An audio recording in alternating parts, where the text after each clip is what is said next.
Welcome to the Future Christian Podcast, your source for insights and ideas on how to lead your church in the 21st century. At the Future Christian Podcast, we talk to pastors, authors, and other faith leaders for helpful advice and practical wisdom to help you and your community of faith walk boldly into the future.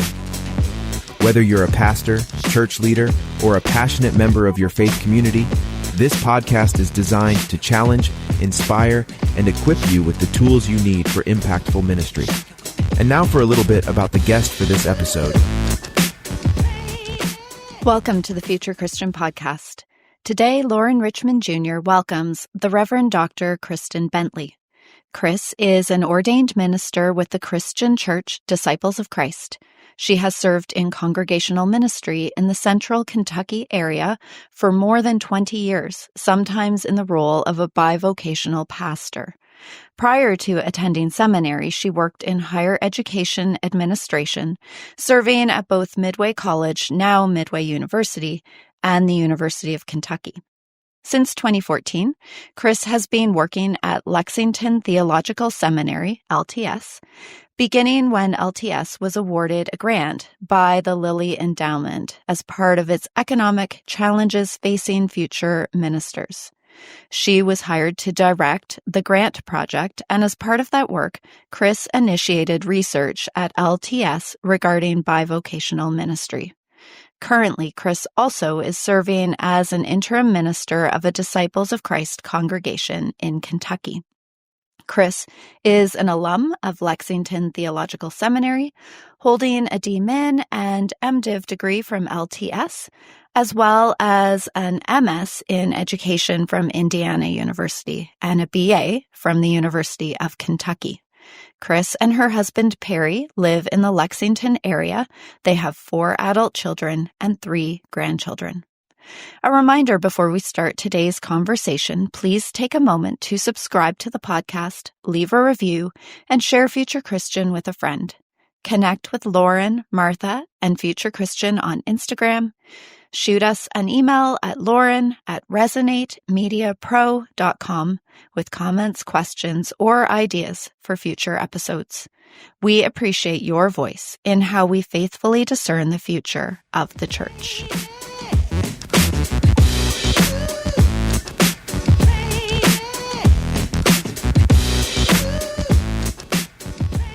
All right, welcome to the Future Christian Podcast. This is Loren Richmond Jr., and I'm pleased to be joined today by Kris Bentley. So hello, and thanks for being with us on the podcast. Well, hi, Loren. I'm really glad to be here, and I appreciate the invitation for the conversation. Well, I'm looking forward to having this conversation, but before we get into that, is there anything else you want to say about yourself to introduce yourself? Well, I work at Lexington Theological Seminary, and I also serve as an interim pastor in Kentucky. Lexington Theological Seminary is in Kentucky. And for the last 10 years, I've been interviewing bivocational ministers, so I've learned a little bit through conversations with them. Yeah, good. Well, we'll talk more about today. Share, if you would, just about your journey of faith, what that looked like in the past and what that looks like today. All right. Well, I grew up in the church. My family was part of the Lutheran Church Missouri Synod, and they were good church-going parents. We moved around several times, and in Ohio, Indiana, and Wisconsin, but we always joined the local church, and it was really important to me. It was a place where I met a lot of people, always in the sanctuary, not in children's worship, and but when I got older, I started thinking that maybe God didn't just call men to be pastors. So there was that kind of change for me. But church was really important to me as I grew up. And the local community of a congregation was really important and still is. Yeah. Yeah, great. And what are some spiritual practices, anything you find meaningful you're willing to share? Yeah, I think journaling is one thing. I journal about what I'm thinking about. I mean, I'm not like a daily journalist. Mm-hmm. And I read a lot. I read a lot of fiction, nonfiction. And I think along with scripture reading, prayer, And writing sermons is, really the writing of journaling connects with writing sermons and thinking about how your faith connects with life. Yeah, good. Well, as you've kind of hinted at already, the purpose of our conversation today is to talk about Kris's book, Bivocational Ministry, Field Notes for Congregations and Ministers. And I think you've kind of already introduced kind of how you got into the work of this book by doing lots of interviews over several years. So maybe let's just jump right into it. And I want to maybe ask this first question because I think first define bivocational ministry, and then I know, and maybe our listeners may or may not be familiar, but there's also some other terminology. So just so we can be clear on what we're talking about and different terminology, why don't you just define all that by what you mean by bivocational and then other terminologies that are sometimes used interchangeably? Sure. I mean, I think that's important to do. A lot of people don't really understand when you say the word bivocational. What are you talking about? Right. So the definition that I'm using now is that a person is a bivocational minister if they lead some kind of pastoral ministry in a congregation. So they're recognized by that congregation as a pastor or minister, but they also have paid employment outside that congregation. A lot of people think that it just means a pastor that has two jobs, but I think it's really key that a lot of people who I would consider bivocational, they don't just have one job outside of the church. They may have multiple employers. So it's not really counting how many employers you have. Right. And a lot of bivocational ministers are not actually paid by their congregations. Yeah. So their outside employment is like their primary employment, and it allows them to fulfill their call as a pastor in a congregation. Okay, you asked about some of the other terms people use. Some people use the term tent making. Yeah. A nod to the Apostle Paul, and that really focuses on that biblical model that in the earliest days of the church, people would work for pay and then serve as church leaders without pay. Sometimes they were paid, I guess. Other terms are that are being used now: multivocational, co-vocational, transvocational. Because I think some people might be uncomfortable with the bivocational, as if it is talking about just two jobs. And I think our sense of vocation is pretty complex and diverse. So, I think we have several different terms out there that are describing some of the same things. Some people use the term part-time ministry too. And I try to distinguish in my mind and in the book that while many bivocational ministers might be considered part-time by their congregation, the thing that distinguishes a bivocational minister from a part-time minister is that other employment. Yeah. I know in my own life, I was what I would call a part-time minister for a while. I didn't have another job outside the church, but I did have a different source of income. But it was through my spouse. So yeah. I think there's a lot of diversity in the experience. Yeah, good. That's helpful to share that. So let's jump into this. And in the book, which I think this is interesting, you talk about 3 reasons why churches and pastors pursue this model. So talk through those 3 reasons if you can. Okay. Yeah, I think there are tons of reasons people become bivocational. Yeah, that's true. Right. But I kind of I began to see kind of 3 narratives that I heard in conversations about bivocational ministry. Some congregations and ministers end up in bivocational ministry, and they see it as kind of they call it a sign of the times or a sign of decline. Like they used to be a bigger church, or maybe the pastor can't find a full-time position somewhere. So they kind of think of it as, things are declining, so we have to turn to bivocational ministry.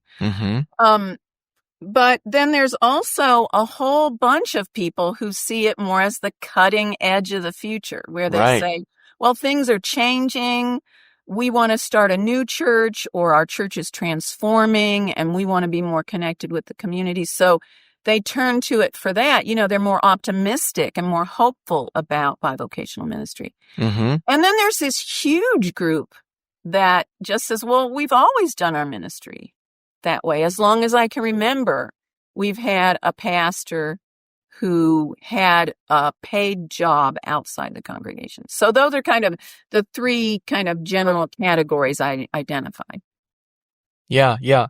So I think one of those reasons you laid out, basically decline and really like a bad trend, is really seems to be, at least in some context, like the biggest narrative, biggest definer when we think about this, bivocational ministry, if we stay on that term.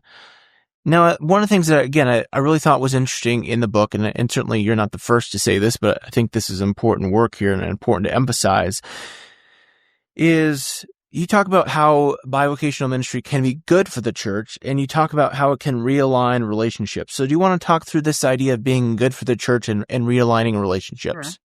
Yeah. I mean, if we think about big church, the church universal, Right. I think it is good for the church because it allows the church to flourish, whether you're thinking of the diverse fields of ministry around the world and around our continent. So it allows churches and congregations who maybe have fewer resources, or they're in a less populated area, so their church is smaller. Mm-hmm. It's a model that allows them to be financially stable and sustainable. So they pay their pastor less, but and that's happening all over. As I said, it's happening all over the world. It's been happening for a long time. Right. So, the other question you said, realigning relationships. Yeah. Yeah, I think what I see and hear from people is that when a and both the lay people I talked to and ministers said this, it wasn't just the pastors saying this, is that when a pastor has employment outside of the congregation, there is kind of, they have less time, so opportunity opens up for other people to do things that maybe a full-time pastor would have done if they used to be there. But also, it reduces the tendency of a congregation to think of their pastor as their employed, hired hand, who's supposed to be doing what they want to do, because they have this other source of income. They're not dependent upon the congregation for their entire livelihood. So it just kind of realigns that for good, and, some of the motives may be kind of hard for congregations, but if they've had somebody that was full-time working for them at least 40 hours a week. So that's how I say it realigns. And I think that is really good for the church. It's good because it reintroduces or renews that sense that the congregation's ministry isn't all about what the pastor does. It's about what that whole community is doing together, led by the pastor, equipped by the pastor. And I think that's really good. I think that's good for the church.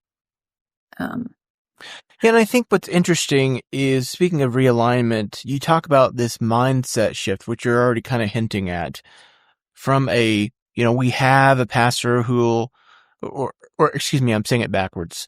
This idea of we don't have a pastor, we don't have someone full-time, we don't have this, and instead shifting that mindset towards what we do have. So talk more about that mindset shift and what that might look like.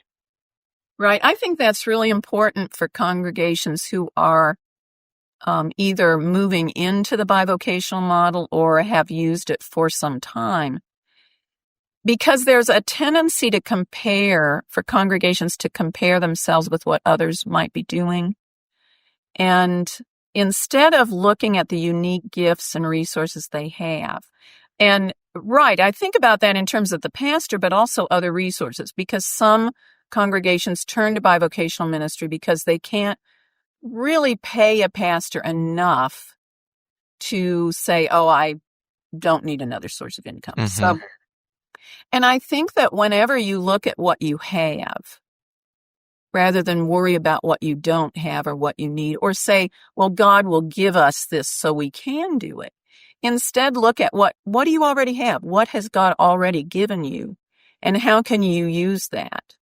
How can you rearrange things or tinker with things so that you're really using the gifts you have? Because every congregation has multiple gifts in the people they have, the relationships in the community, the gospel message, if they have a building, their location, they really have a lot that they could use or tweak a little bit to use. Right. I think those are good points. I want to shift this a little bit from the congregation's perspective to the pastor's perspective, because you offer two questions that are important that a pastor working bivocationally might either explicitly or implicitly ask. So I'm trying to find the first one here. Something to the effect of, what do you expect? And you can finish this sentence if I'm leaving it off. What do you expect from me? And then conversely, the second question, how necessary is it for the pastor to do that? Now, again, I imagine that second question could be a pastoral question or also a congregational-led question, but talk through those two questions. Okay, great. I got those two questions from a book by Mark Eddington called Bivocational: Returning to the Roots of Ministry. And he was telling about his experience when he was pastoring and also working in, I think, the publishing industry. And I thought he had a really good point that I heard from the interviews as well, is that sometimes bivocational ministers struggle with people expecting them to do things that they really don't have the time to do. Mm-hmm. And so those two questions, the question, and I think he framed it as an activity that he and the congregation did together when he first started working there, is what do you expect the minister to do? And so you would make this list. I actually created a list and included it as an appendix for congregations to use. And there's way too many things on there. And then the second question is, how necessary is it for the minister to do that? So to first help a congregation, and maybe the pastor themselves needs to explore that too. What expectations do I put upon myself? Yeah. What do I think I'm supposed to be doing? And then going through those expectations a second time and thinking about, well, what is really needed? And, that can be different in different settings, because congregations may have some things that are really important to them. And so that clarifying what you expect a minister to do, what a minister expects. And some people bring those, maybe they've been in a church, they've grown up in a church, they've been there for 40 years. And so what over time they've done is they've developed these expectations that they're sometimes not even aware of. Mm-hmm. But then when they see somebody not doing it, suddenly they say, well, wow, why isn't the minister doing this? And I think that's really important for bivocational congregations with bivocational ministers to do, to make sure that you are being good to your pastor, not expecting them to do more than either they are being paid to do, or that they can do, that they have the energy to do. And then you begin thinking about, well, why do we ask the pastor to do that? They don't really need to be the person that shovels the walk after a snowfall. They don't really need to be the person there to receive the UPS delivery, And then there are others that are a little bit less obvious than that. So this leads me to a question that I'm just coming to mind right now as I'm thinking about our conversation. when I'm thinking about having this type of conversation with a congregation, both, as a pastoral leader and then, again, with the congregation or the leadership team of the congregation, these two questions, what do you expect from me? I'm thinking how I might, as a lead it as a pastor. What do you expect from me, and how necessary is it for the pastor to do these things? I'm wondering, in your conversations, did you get a sense, or did you get any kind of direct feedback around whether these conversations are easier, like from transitioning, like a pastoral leader transitioning from full-time to bivocational, or someone coming in fresh as, rather than shifting downward, so to speak, in their hours, starting in fresh? Because I can imagine, like, if you've been in a congregation a while and the congregation is used to you, preaching every Sunday and doing hospital visits and so on and so forth, it could be really hard to shift those expectations downward. Whereas if someone's coming in fresh and they don't necessarily know them, obviously a congregation might have some expectations built up of what we expect from the pastor, but there's not necessarily like this built in, like, oh, Johnny does those things versus, this new person. So do you have any anecdotes about that? Any thoughts? Yeah. Well, one, I think when you were first asking about this just now, I was thinking it is a hard conversation, I think, if a pastor comes in and says, what do you expect of me? Yeah. So, I think it is good when you can do those conversations and it's not personalized. Okay. But yeah, I do have some great things I learned in conversations, because one of the pastors I interviewed, I call her Reverend Sue, and she became bivocational after serving in a congregation as their full-time person without another employment for, I think it was about 7 years. And so she had those conversations as she helped the congregation start thinking about, okay, we need to change our model of ministry to be more affordable and sustainable. And so all the time when she's comparing, when they're saying, where they're exploring that, the full-time minister she's comparing herself to is herself. Mm-hmm. What she did for 7 years when she didn't have her extra, employment, her other employment is full-time. And so that was an interesting one, where the congregation actually made the move to bivocational while they kept the same pastor. Another story is of a minister who had been a pastor in full-time settings in several places. After that experience, he dropped out of ministry because he was exhausted. Mm-hmm.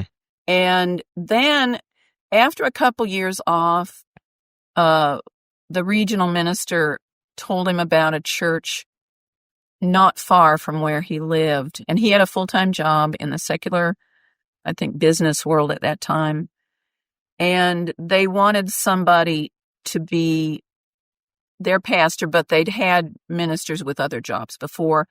And his experience when he went in there was liberating.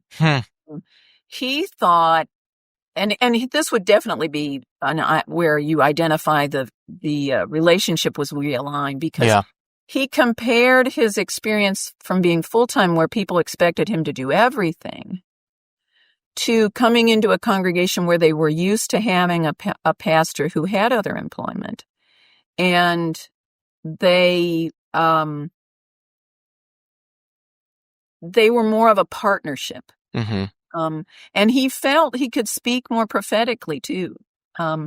So I'm not sure if those are two that help you with that. But those were two distinct interviews that really showed, that realigning those expectations of a pastor is really important for bivocational ministers to have a positive and successful relationship in ministry. Yeah, I think that's important. Something that's coming to mind too as we're talking is we're primarily talking about this through the lens of like a downshift of like a congregation. And I'm curious, I'm curious if you have experience, obviously we're coming from the context of the Christian Church Disciples of Christ.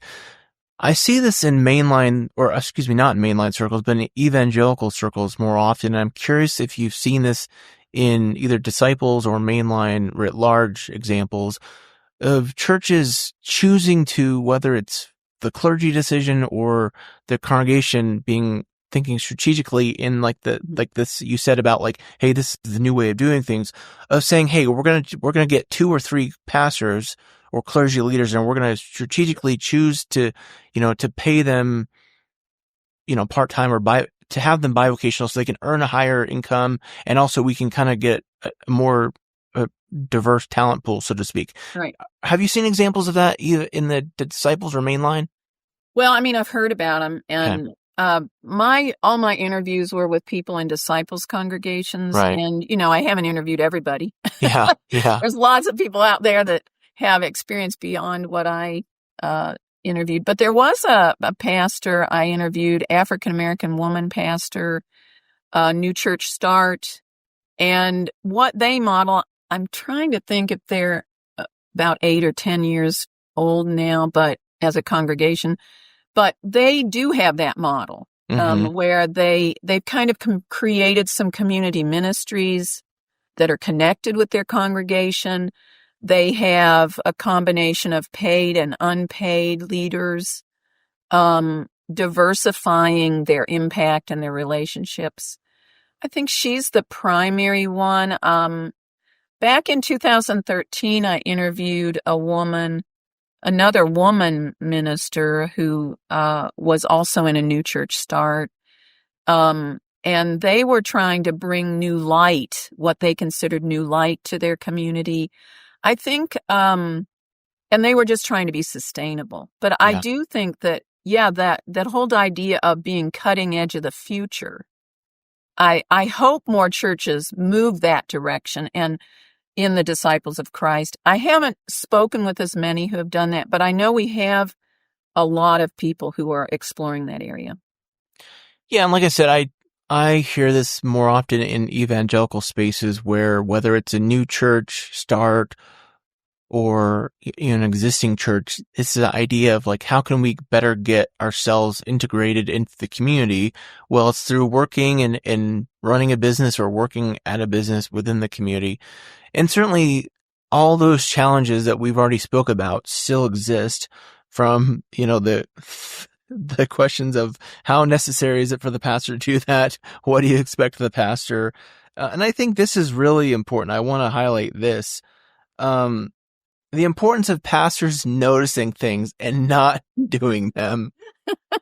Right. Well, I quoted somebody there. Yeah. Rachel McDonald, who she has a blog called My Other Job. That's an actual quote from one of her blogs, but it was repeated by lots of people, that what part of the struggle is when you see something and you have a great idea of how you would do it, or you have the expertise, but it's better for somebody else to do it, somebody else has the time, the inclination, the undiscovered gift, perhaps. And that if you step in as the pastor and do it, you keep someone else from doing it. And you also overburden yourself, because we all only have limited time and limited energy. So I think that's important for us to remember in both the pastoral sphere of helping others to discover their gifts in the congregation's shared ministry with the ministers, but also in your personal life, because you just have to leave room to replenish your energy, and to not feel that you're indispensable. Yeah. That everything relies on you to fill every gap, and to accomplish everything. I want to stay on this point because I think it's so important, this idea of good personal boundaries, both in recognizing, and maybe I'll say it this way, because I know for me, in my ministry experiences, even when I was in full-time or close to full-time contexts, it was hard to be okay with, not things being perfect or done as you would like them to do. Or again, do you have an anecdote there that clergy in these contexts have been able to kind of have good boundaries for themselves? Yeah, I tried to include some different tips that ministers have shared with me about how they manage everything. And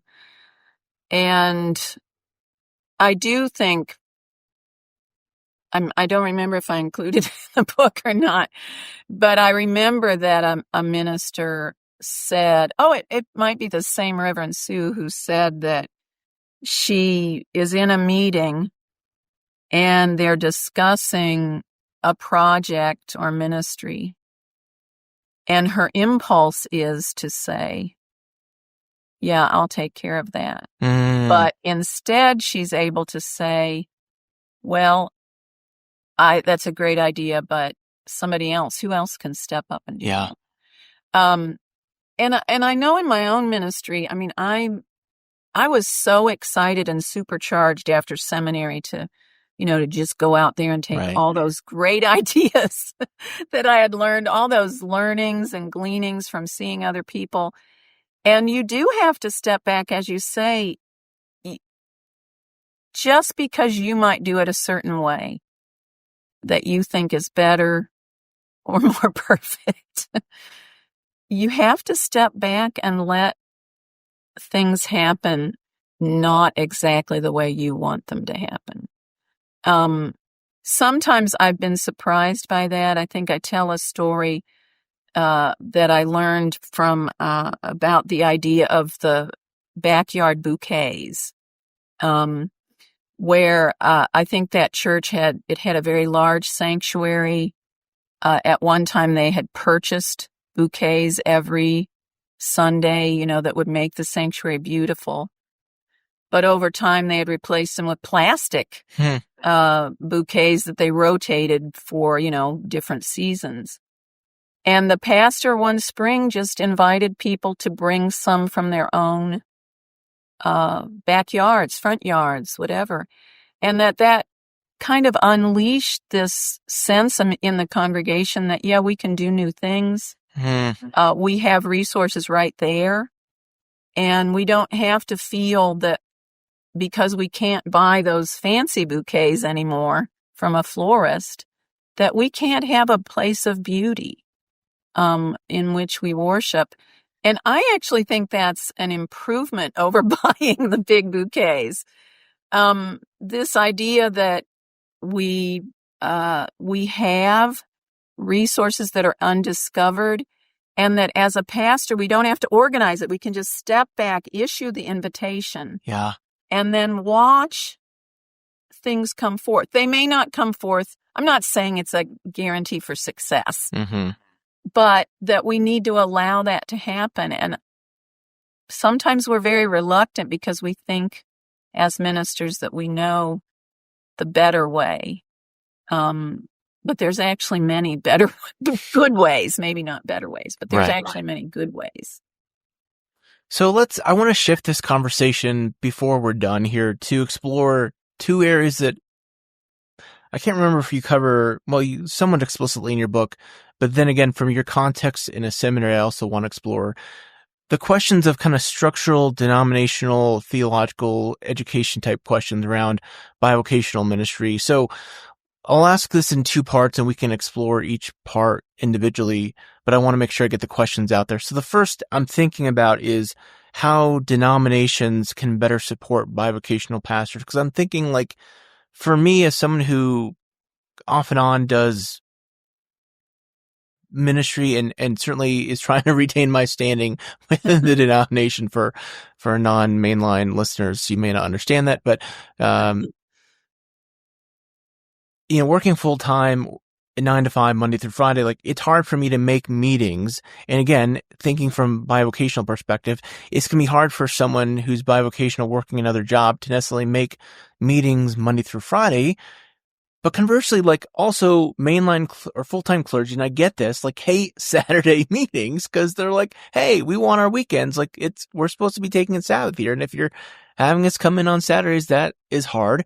So that's one challenge I want to talk through. And then B is like the latter part is taking on a full seminary education debt, 4 years, seems increasingly difficult and expensive and not financially the most wise investment, we might say, thinking about like not being able to get a return on that investment, again, purely from a fiscal perspective. So those are two big questions, and you're welcome to take those one at a time. Yeah, and help me remember both of them. Well, just the example for one of the denomination, how denominations can better support bivocational pastors, thinking contextually of structurally. Right. And that is a big question, I think, because for a long time, denominations have nurtured the idea that success is by getting bigger. Right. Maybe even holding up this idea that every church should strive for having a fully funded, professionally ordained pastor. And so over time, denominations have kind of built a support structure for that. I refer to this as a trellis kind of in the book, is, you have this idea of what success should look like. And well-meaning, I mean, you're not doing this usually in a dubious way, I don't think. That's what you think success is. So you build that trellis to support that kind of ministry. So I think the big important thing for denominations to do is for leaders to really begin to ask those crucial questions of where in our system are we supporting things in a manner that is privileging full-time ministers, privileging the big churches because they're the minority. They're not the majority of our congregations out there. And those questions need to be wide-ranging. I think when you mention when do clergy get together, of course. I know I'm currently serving as a bivocational interim minister, and our district meetings happen to be on the one day that I'm at the church each week. So that has worked out well. Right. I can do it, but often it doesn't work out well. And you're right. Nobody who works Monday through Friday in a congregation and then on Sunday, hopefully with a day off, wants to get together for a church meeting on Saturdays. And actually, lots of bivocational ministers don't want to get together on meetings on Saturdays either. Some of them work on Saturdays. Yeah. So I think asking questions of how do we manage just allowing more room for diversity, make sure we're not always setting things up so they're most convenient with the people who work 40 hours a week for either the denomination or a congregation. That needs to look at things like, how do we structure our retirement systems? Yes. How do we structure search and call? Yep. Who gets a voice in making decisions? I mean, are our assemblies and gatherings set up so that mostly the smaller pastors or the pastors who are bivocational can't afford to attend or can't afford to vote? What about our resources? Do our resources that we provide for congregations assume you've got a big group there? Or are they set up so that they can be done with smaller groups? And then the larger congregations can add on. It's much easier for them to add on to something than for a smaller congregation to subtract from whatever is set up. So I think that just opening up some serious reflection and questioning, because all our different denominations and traditions are so different that to say, oh, everybody needs to do this, that's just not going to work. We've got to figure out what works in our contexts. We've got to lean into loving those small churches and those bivocational pastors, so we set up things that work for them, work for us. Yeah. I should say. And I will give a shout out to our retirement fund, for Kris and I both within the Christian church. I'm making assumptions that you're within this retirement fund, the pension fund of the Christian church, I think is really making good steps to try to address this challenge of bivocational ministry. So shout out to them, to the pension fund. Right. I think our denomination is doing a lot to listen to these things and to open them up. So. Yeah. So let's explore the other half of that question, that big question of thinking about theological education in seminary. Yeah. And I first started working at Lexington Theological Seminary at a time when they were really paying attention to a lot of this. So you're right. If somebody spends 3 to 4 years getting a Master's of Divinity and have accrued debt, maybe on top of their undergraduate school debt, and then they look down the road at what they're going to make in terms of a pastor, whether they work just for a church or they're bivocational, it's really a tough thing to do. Yeah. We looked at, so I think a lot of theological schools now are looking at that. They're offering more flexible ways for people to engage in their studies. I know we have a lot of our coursework is offered online with asynchronous, which means, you can work on your schoolwork without everybody else being in the same room, even the same Zoom room, or conference call room, however you have it set up. And then also, I think a lot of theological schools are looking at alternatives to the Master of Divinity. Yeah. I know, again, we have a couple different certificate programs where people can begin into a certificate program, they can complete that, and then if they want to continue into the MDiv, they can. And also flexible payment plans. I mean, do we have to always pay for a whole tuition? I mean, a whole semester or a term at a time, or can we pay for course by course? Can we have monthly payment plans for students? Things like that. I know those are things that come to mind because we've done some of those things at LTS. I think actually we've done all those things. But I know when I was working on the Economic Challenges grant that Lilly funded in their initiative a few years ago, those were things that a lot of schools were looking at. And so I do hope that the landscape for those entering into theological education can have more of those opportunities to free them up from debt and to open doorways into ministry.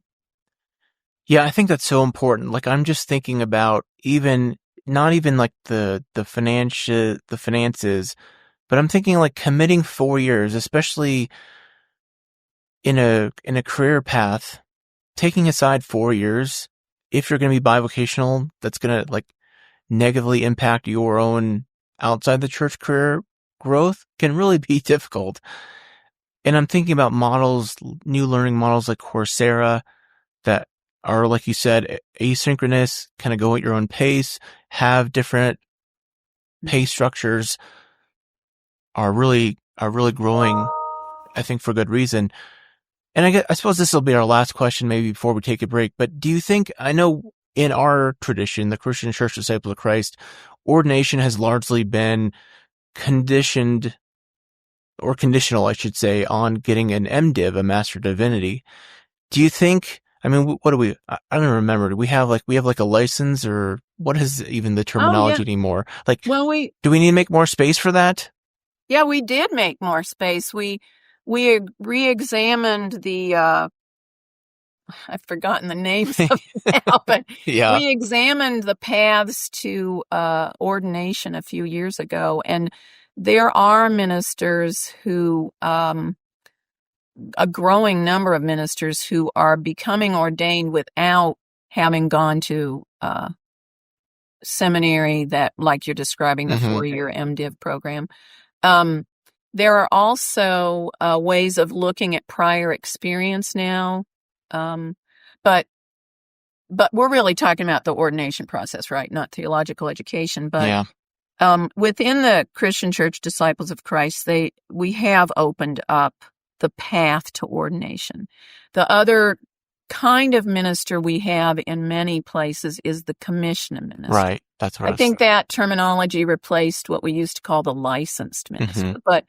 But anybody who's a commissioned minister, and many bivocational ministers are commissioned ministers, they are getting theological education, leadership training, not just through seminaries. They're going maybe through a region, may offer a lay school or a school for ministry. And they look at these different areas, and the group that does that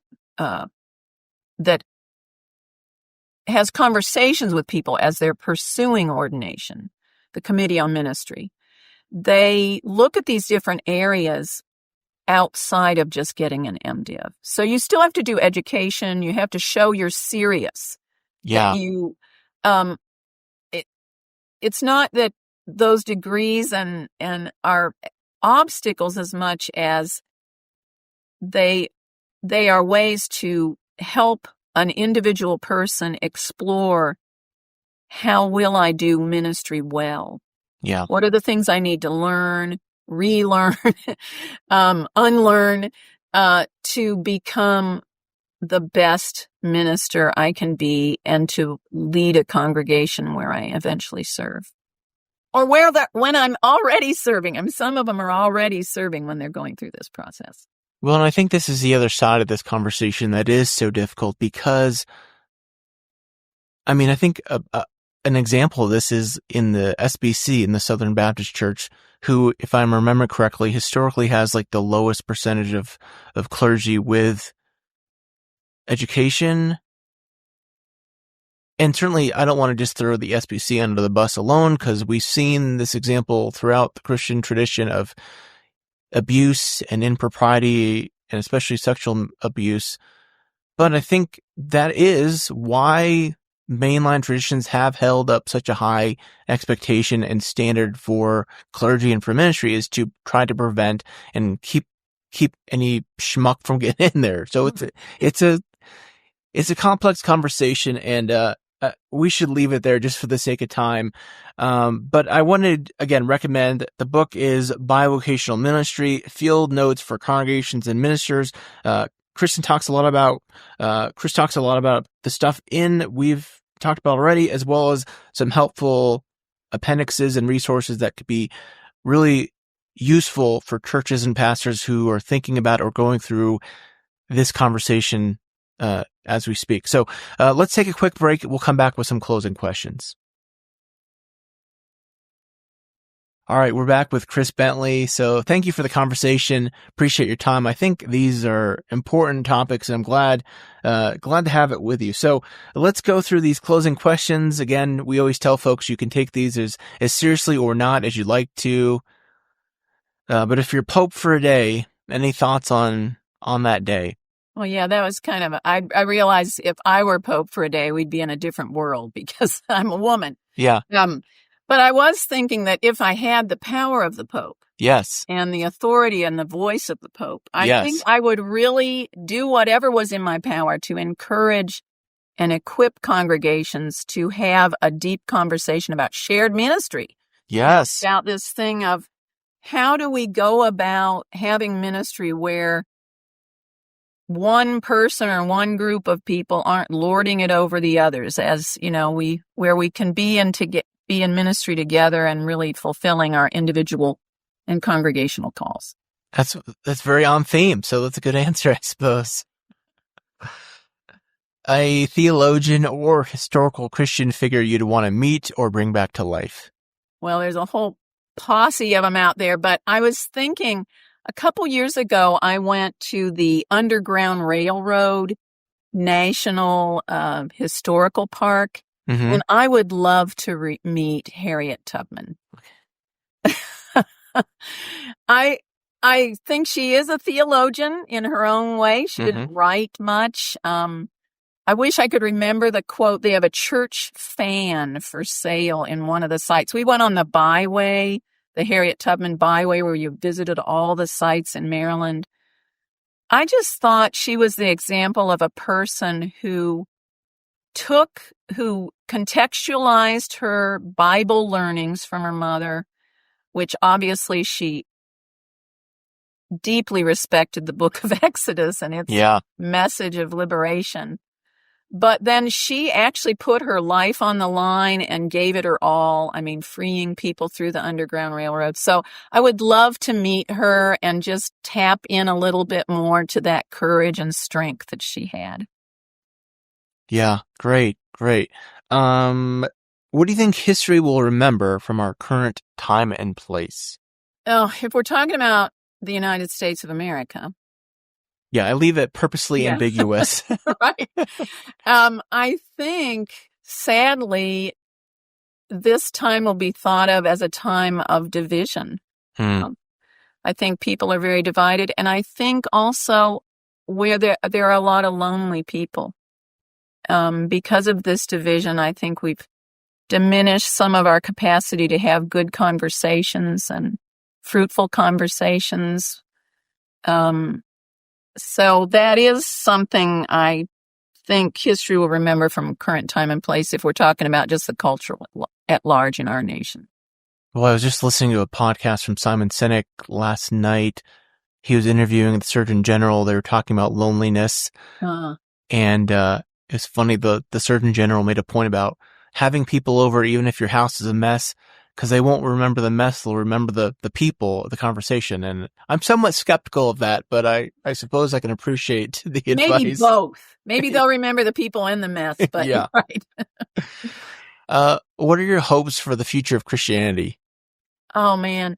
I do have a lot of hopes for the future of Christianity as we realign relationships. I think it's inevitable that as we see more and more that it's important for local congregations to find their own call. I mean, that's my hope, is that local congregations will find that real sense, no matter how small they are, or how large, but that they'll really move into that space where they can be a source of light, of energy for their community, and where we can have those kind of conversations like we're talking about, where people can bring their real selves, and where they can be better places, stronger places, where the Christian faith is formed among believers, that is my hope. I think it's going to happen. I just think we're going through a rough patch of trying to sort and figure out how to get there. Yeah, that's a good point. I appreciate that. Well, you mentioned you don't necessarily have a strong social media presence, and I think that's okay. But where else can people find out more about you, connect with you, the book, all that? Right. Well, the book is published through Chalice Press, so it's available on the Chalice Press website. And, those other big places like Amazon and stuff like that. I work for Lexington Theological Seminary. It's in Kentucky, and we have a website, LexTheo. I do have a LinkedIn page. I just don't check things very often, but I do check them. So people could reach me through those things.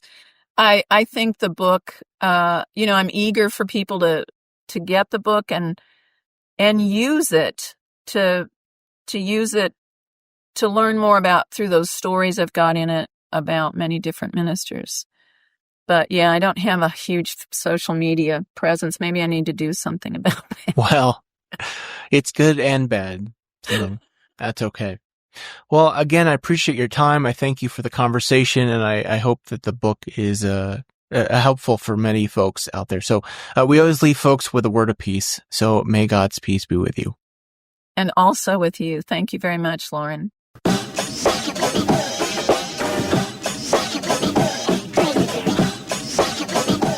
Thanks for joining us on the Future Christian Podcast. The Future Christian Podcast is produced by Resonate Media. We love to hear from our listeners with questions, comments, and ideas for future episodes. Visit our website at future-christian.com and find the Connect with Us form at the bottom of the page to get in touch with Martha or Loren. But before you go, do us a favor. Subscribe to the pod to leave a review. It really helps us get this out to more people. Thanks, and go in peace.